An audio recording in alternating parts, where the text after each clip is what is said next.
Então aqui, dando continuidade, o que acontecia aqui que Ana estava tendo que lidar com tudo isso. E nos tempos atuais não são diferentes conosco.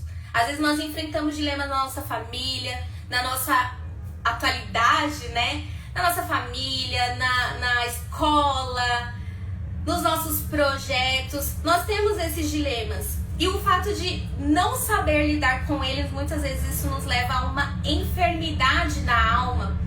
E nós vamos ver que com Ana, Ana soube como lidar com isso, apesar da sua alma muito angustiada, porque a passagem bíblica vai falar que Ana chorava copiosamente quando chegou ao templo, pelo tanto que ela almejava, pelo tanto que ela queria um filho. O pessoal está voltando aí. Gente, nós tivemos um problema na conexão aqui, pra mim também travou. Quando a Giovana comentou aqui, pra mim também travou. E está normal agora. Eu tenho um livro aqui do John MacArthur, que eu ganhei quando eu estava no seminário, que fala sobre 12 mulheres extraordinariamente comuns e como Deus usou as mulheres da Bíblia e como Ele pode usar você. E aqui fala sobre Ana e sobre outras mulheres. E o autor desse livro, ele vai falar a respeito sobre o desejo de Ana querer ser mãe. Ele fala também sobre mulheres na Bíblia que optaram por, que Deus, né, que a própria palavra fala sobre mulheres solteiras que desempenham ali só no ministério. E também faz menção a mulheres que foram casadas, mas não tiveram filhos, que foi o exemplo de Débora, né? Então ele faz menção na passagem de Ana a respeito, né, dessas situações. Então nós vamos ver aqui que Ana, ela soube lidar com essa situação recorrendo para Deus. Que livro interessante! Sim, Kézia, eu gostei bastante desse livro, agradeço o presente que eu ganhei no seminário. E está disponível, gente, se alguém quiser emprestado, pode me chamar no PV que eu empresto sim, tá bom? Com certeza você vai ser abençoada com este livro, com a leitura deste livro. E na passagem de Ana, quando eu li, ele faz menção, o autor faz menção a esses aspectos, né? Sobre o desejo de Ana de ser mãe, sobre referências bíblicas de mulheres solteiras, né? Que se doam ao ministério. E até mesmo sobre Débora, que era casada e a Bíblia não menciona a respeito de ter filhos, né? E dali faz ali menção a algumas referências bíblicas. É um livro interessante. Então, seguindo aqui, Ana sofreu com tudo isso, com a perseguição da cultura, com a sociedade, com os falatórios, como, vamos dizer aí, com os enxerimentos, né?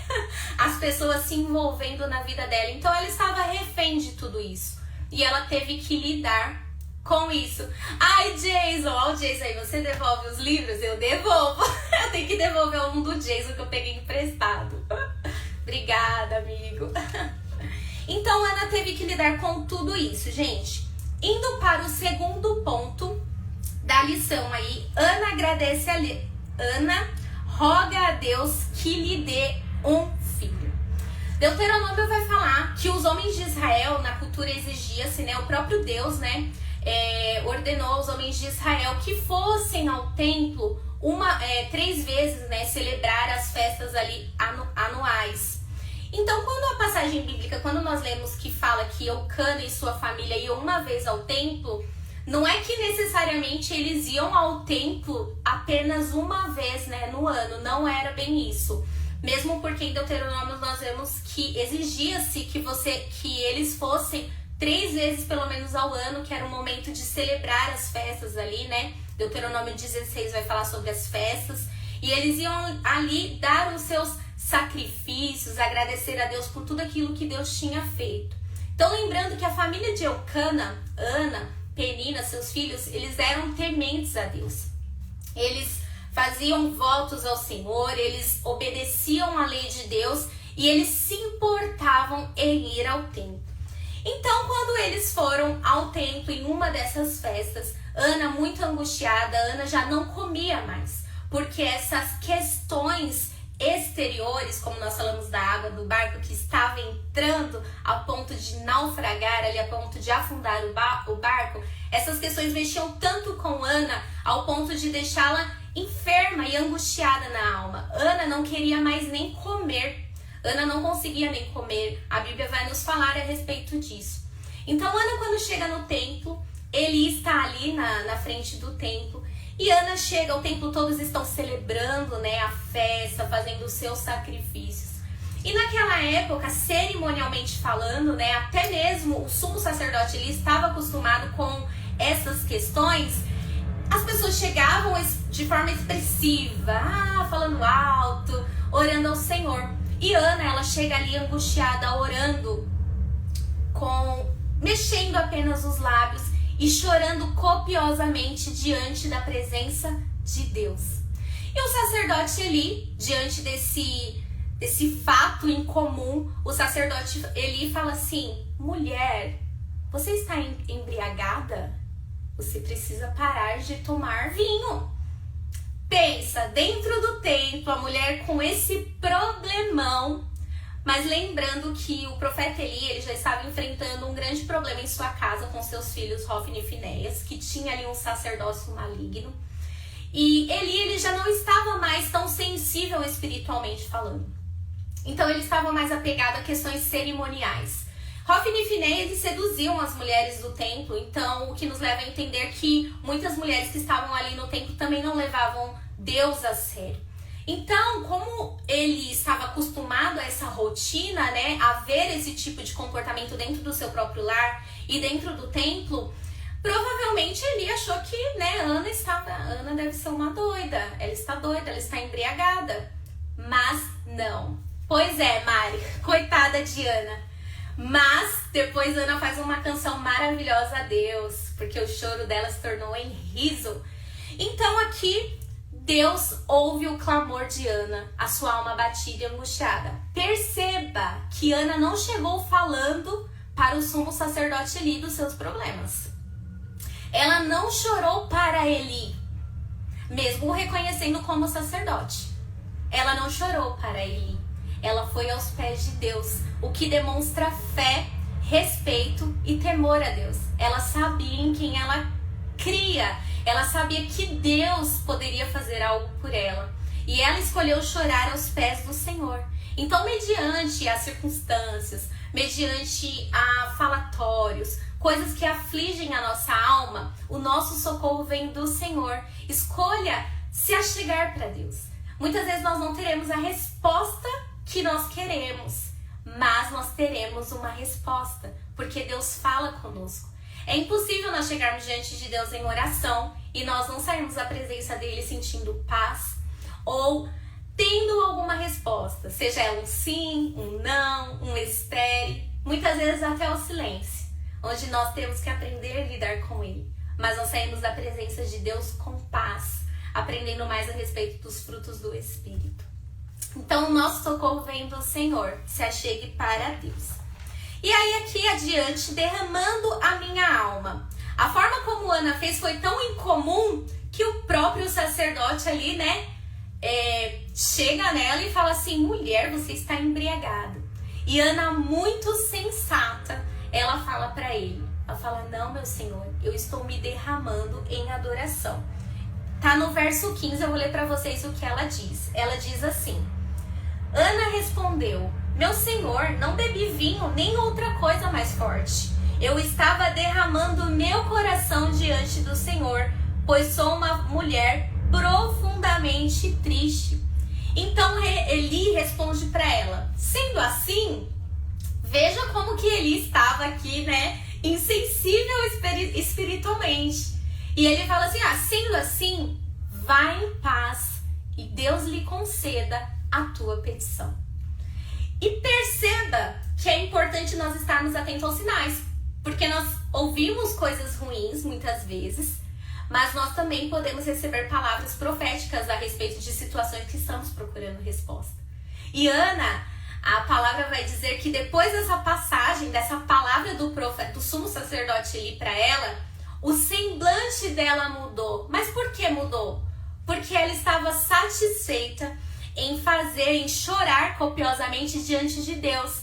E se recorda que eu acabei de falar que é impossível nós estarmos diante da presença de Deus, orarmos a Ele, entregarmos em fé as nossas petições ou as nossas lamentações, a nossa angústia profunda a Deus, e não sairmos da presença dEle com o bálsamo, com o remédio necessário. E ela se atentou a voz do profeta: vá em paz e Deus lhe conceda a sua petição. Então, além dela se apoiar nessa palavra, ela se derramou aos pés do Senhor, crendo com fé que ela seria ouvida. E o que aconteceu? A Bíblia relata que o semblante dela mudou, o que demonstra que ela teve fé, uma fé persistente, crendo que Deus ouviu a oração dela. E ela volta para casa e volta a comer novamente. E ela faz um voto ao Senhor nessa oração. E qual é o voto dela? Ela fala: Senhor, se o Senhor me der um filho, eu o devolverei, eu o entregarei a ti para ele servir no templo. Eu entregarei ele ao Senhor e navalha não passará sobre sua cabeça. E não demorou muito tempo, gente. Ana foi agraciada. Depois de um ano ali, Ana estava concebendo, dando à luz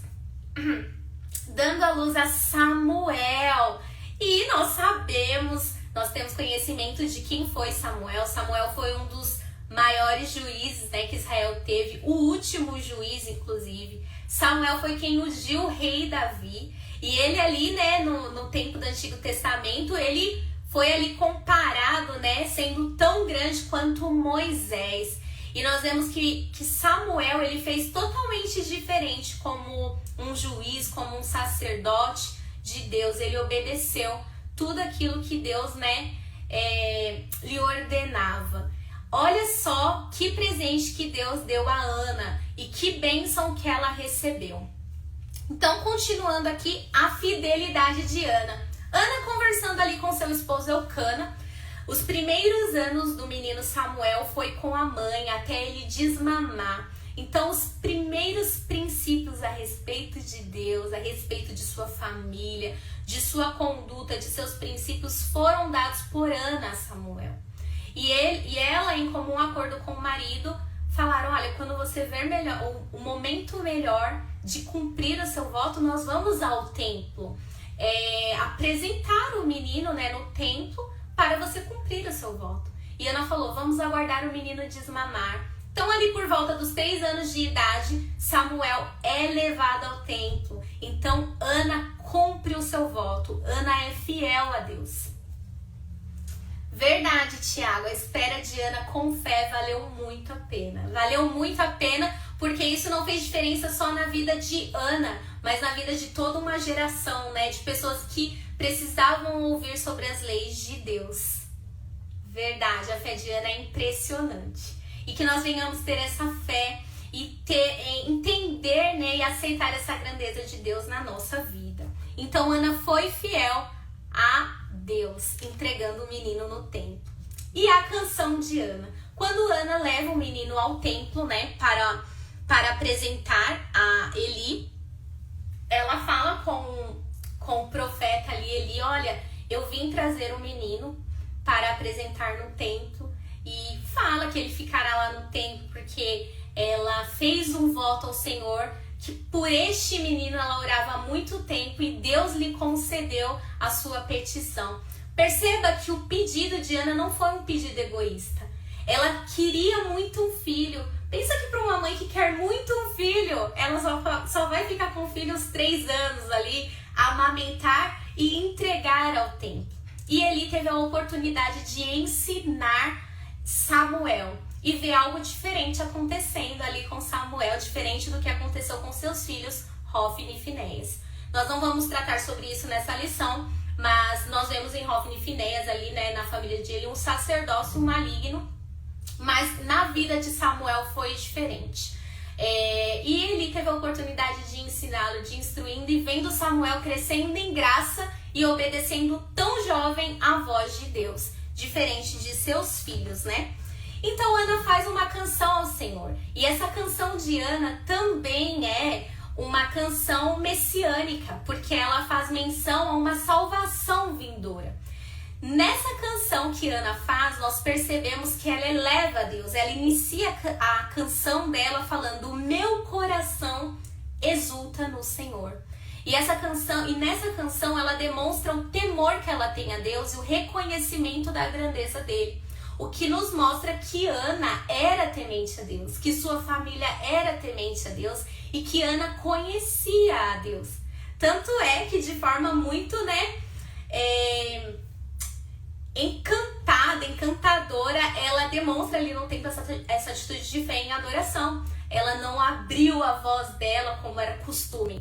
Ela silenciosamente chorando, né, sem falar nada, ela demonstra que ela conhece a Deus. E a Bíblia fala que antes da palavra chegar na nossa boca, Deus já sabe quais são as nossas intenções. Ele nos vê. Muitas vezes nós não vamos ter força, né, para levantar o braço, para cantar alto, mas às vezes a nossa lágrima vai falar aquilo que nós sentimos e Deus certamente receberá a nossa oração. Amém? Eu creio assim. Então a canção de Ana foi dessa forma. E aqui nós vemos uma mulher que antes era envergonhada pela sociedade, pela cultura, enfrentava muitos problemas, agora é agraciada pelo Senhor e recebe um filho. Amém, galera? Então nós devemos confiar no Senhor, crer que Ele é o Deus que nos ouve. Ele, até mesmo se nós chorarmos, Ele sabe quais são os motivos daquelas lágrimas. Então se apegue nele, Ele é o nosso socorro. Deus, essa é a nossa fala de hoje. Nós vemos aqui Ana, a sua condição. Vemos a bênção que ela recebeu de poder gerar um filho, Samuel. Nós vemos aqui também que Eli, por muito tempo, ali cuidou de Samuel dentro do templo. E quem foi Samuel, né, para o povo de Israel mais tarde, sendo uma lição para nós, né, como sacerdote.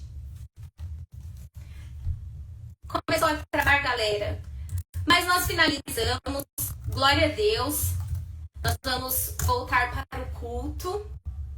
Continuar o nosso culto de adoração ao Senhor. Fique atento às outras aulas, às próximas aulas. Nós iremos aprender sobre Neemias. Eu não sei quem vai dar aula de Neemias, mas eu já estou com o meu coração alegre criando expectativas. Eu gosto muito de ouvir sobre Neemias e poder lembrar da história de Neemias. Vai ser muito bom. Então fique firme aí na próxima aula, amém? Deus abençoe. Beijo, beijo.